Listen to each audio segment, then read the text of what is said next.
La controverse de Sion de Douglas Reed chapitre 12. La lumière et l'ombre. Deux groupes de voyageurs passèrent les portes de Jérusalem, avant qu'elles ne tombent, en 70 APJC. Les disciples portaient un nouveau message à l'humanité, car le christianisme était né. Les pharisiens, prévoyant le sort qu'il avait amené sur Jérusalem, se retirèrent dans un nouveau siège depuis lequel, comme à Babylone jadis, la secte dirigeante pourrait exercer son autorité sur les Juifs, où qu'ils vivent dans le monde.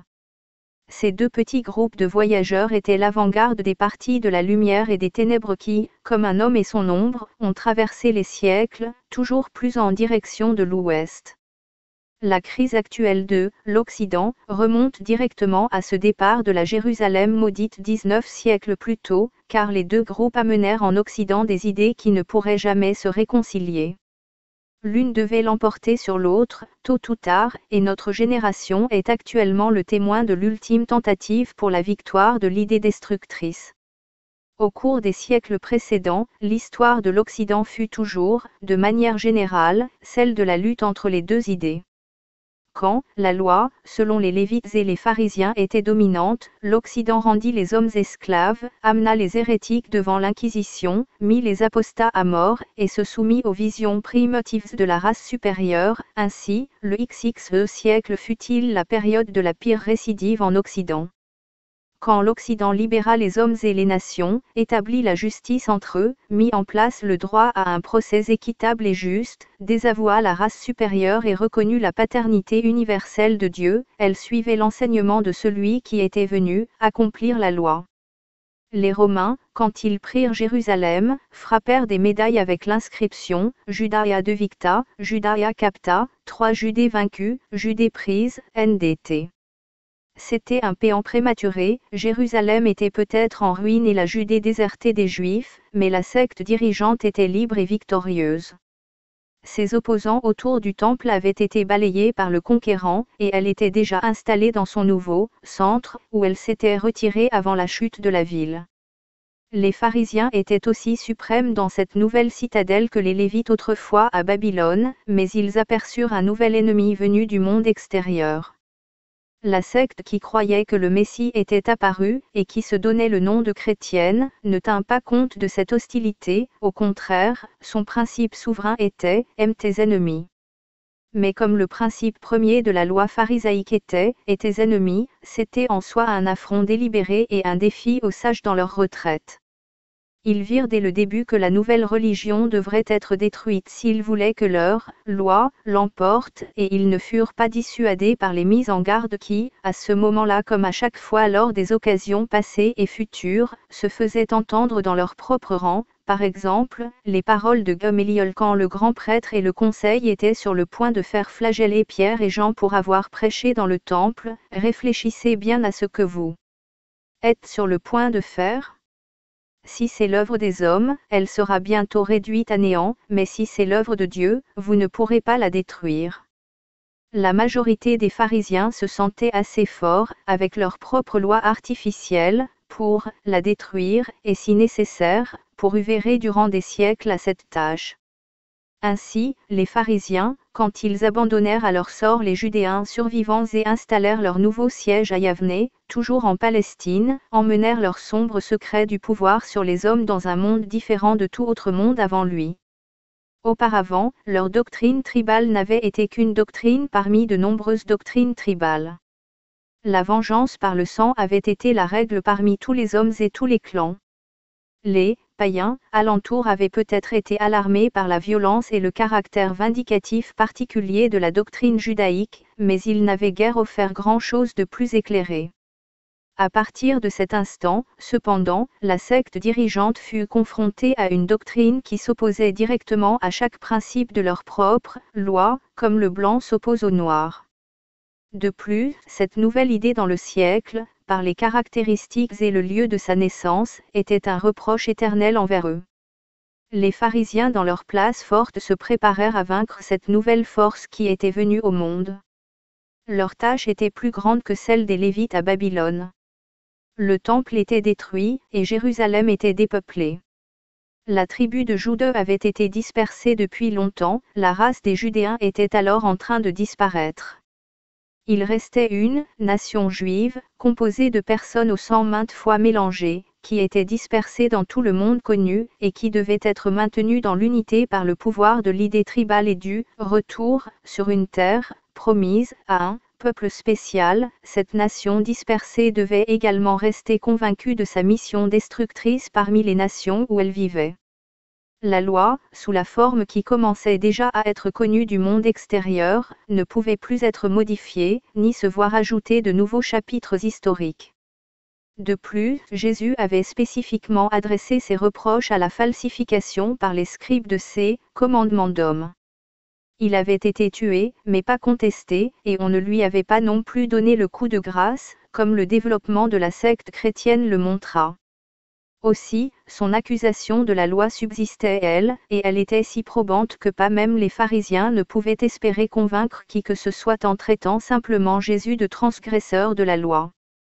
Néanmoins, la loi avait besoin d'être réinterprétée continuellement et appliquée aux événements des temps changeants, de sorte qu'il soit toujours montré au peuple spécial, que chaque événement, peu importe s'il était paradoxal à première vue, était en fait un des accomplissements de Jéhovah. Les pharisiens à Yavne invoquèrent une fois de plus leur prétention de posséder les secrets de Dieu et commencèrent, sur cette prétention, à réinterpréter les lois et commandements, afin qu'ils puissent se montrer applicables au christianisme. Ce fut l'origine du Talmud, qui dans les faits est l'extension anti-chrétienne de la Torah. Le Talmud devint, au cours des siècles, la clôture autour de la loi, la palissade tribale extérieure autour de la palissade tribale intérieure. La signification se trouve dans la période où il fut commencé, quand la Judée n'était plus, quand le peuple était dispersé parmi toutes les nations, et au moment où une nouvelle religion était en train de prendre forme, enseignant que Dieu était le Père de tous les hommes, et pas seulement le patron d'une tribu désignée.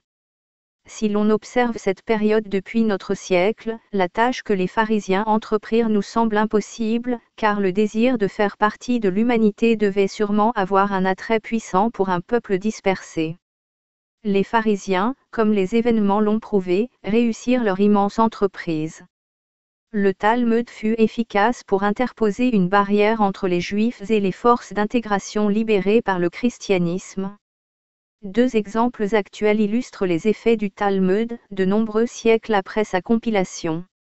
Les frères Thoreau, dans leurs ouvrages, donnent à l'étudiant appliqué quelques rares aperçus de ce qui se trouve derrière les murs talmudiques. Dans l'un de ces ouvrages, ils décrivent ce petit garçon juif de Pologne à qui l'on avait appris à cracher tout à fait mécaniquement quand il passait le long du calvaire, et à dire « Maudit sois-tu qui as créé une autre religion ».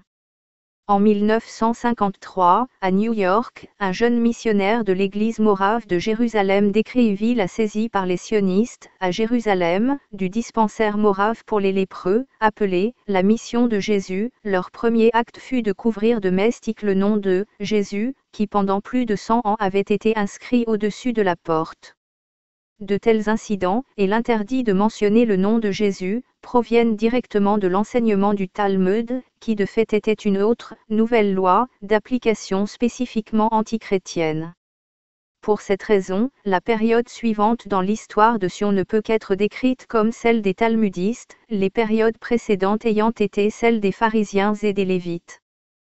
Tandis que les talmudistes pharisaïques, dans leur nouvelle académie à Yavne, étaient en train de travailler sur la nouvelle loi, les nouvelles de la vie et des leçons de Jésus se répandaient à travers les territoires de Rome. Un pharisien aida grandement à les répandre. Saül de Tarse se mit en route depuis Jérusalem, avant sa chute, pour exterminer les hérétiques à Damas, et avant qu'il n'arrive là-bas, devint un disciple de Jésus.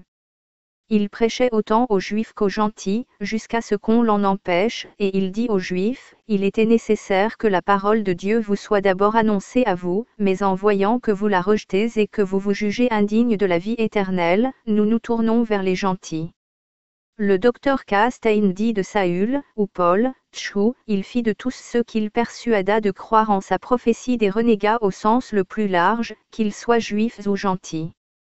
Cependant, ce que Paul et d'autres dirent était en fait inévitable à ce moment-là, car partout les hommes avançaient à tâtons vers le Dieu universel, et se tournaient vers l'enseignement de Jésus comme les plantes qui croissent se tournent vers la lumière. Peut-être cet élan chez l'homme était-il aussi la raison pour laquelle Jésus devait apparaître parmi les Judéens. La doctrine judaïque était le tribalisme dans sa forme la plus fanatique, même à cette époque-là, et, comme toute action produit sa réaction, la contre-idée était destinée à apparaître là où la pression était la plus forte. Ce fut un moment fatidique pour ce grand territoire, alors peu connu ou peuplé, qu'on appelle aujourd'hui l'Occident. Si les disciples n'avaient pas tourné leur regard vers l'Ouest, le terme « l'Occident » et ce qu'il dénote, aurait pu ne jamais naître. Ce que l'on appelle la « civilisation occidentale » ne peut se concevoir sans le christianisme. Durant les 1900 ans qui suivirent la mort de Jésus, l'Occident s'améliora tellement qu'il laissa le reste du monde derrière lui. Sur les questions matérielles, son avancée fut si grande qu'à l'époque où ce livre fut écrit, il était à deux doigts de conquérir l'espace, il était sur le point d'ouvrir l'univers à l'exploration humaine. Mais ce fut là la moindre de ses réussites. Sa plus grande amélioration fut dans le domaine de l'esprit et du comportement de l'homme envers son semblable. L'Occident mit en place le droit des hommes à une inculpation officielle et à un procès ou une libération publique, un droit qui fut à nouveau menacé au XXe siècle, et ceci fut la plus grande avancée de toute l'histoire humaine. De la survie ou de la destruction de cet accomplissement dépend son avenir. L'ombre qui suivit les disciples au-delà des portes de Jérusalem, avant l'entrée des Romains, suivit aussi le christianisme jusqu'en Occident, et la secte talmudique suivit de près le christianisme durant tous ces siècles. Au XXe siècle, l'Occident devint la scène de la bataille entre les nations qui s'étaient levées avec le christianisme, et la secte dédiée à l'idée destructrice. L'Occident n'est pas le seul impliqué dans cette affaire. Environ 500 ans après la vie de Jésus, l'élan instinctif des hommes à rechercher un Dieu unique produisit un autre défi au racisme talmudique, et cette fois il vint des populations sémitiques. Les Arabes, eux aussi, parvinrent au concept d'un Dieu unique de tous les hommes. Mahomet, écarté par le docteur Castaigne comme un bédouin à moitié inculte, comme Saül sur le chemin de Damas, eut une vision de Dieu. Son enseignement, de bien des manières, ressemble à celui de Jésus.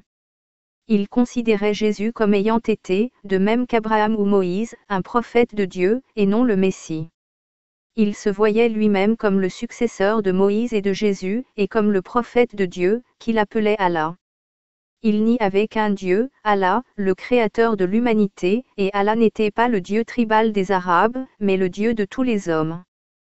Cette religion, comme le christianisme, n'enseignait nullement la haine des autres religions.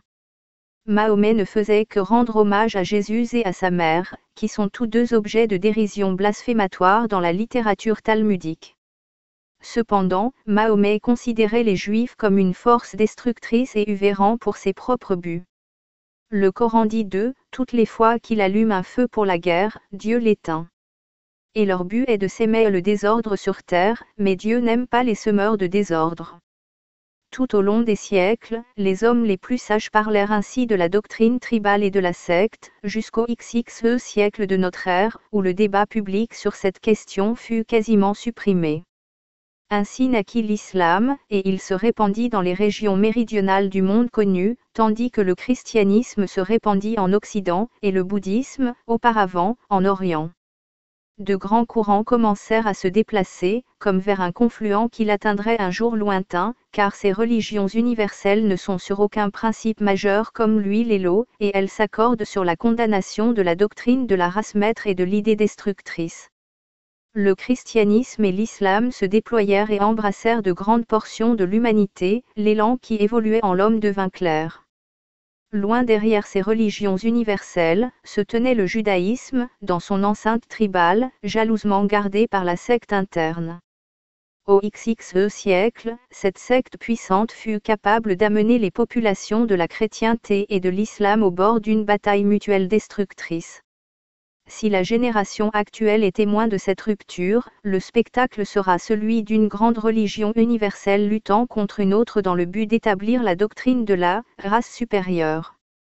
19 siècles auparavant, les deux groupes d'hommes quittèrent autrefois Jérusalem, s'acheminant vers cet étrange dénouement.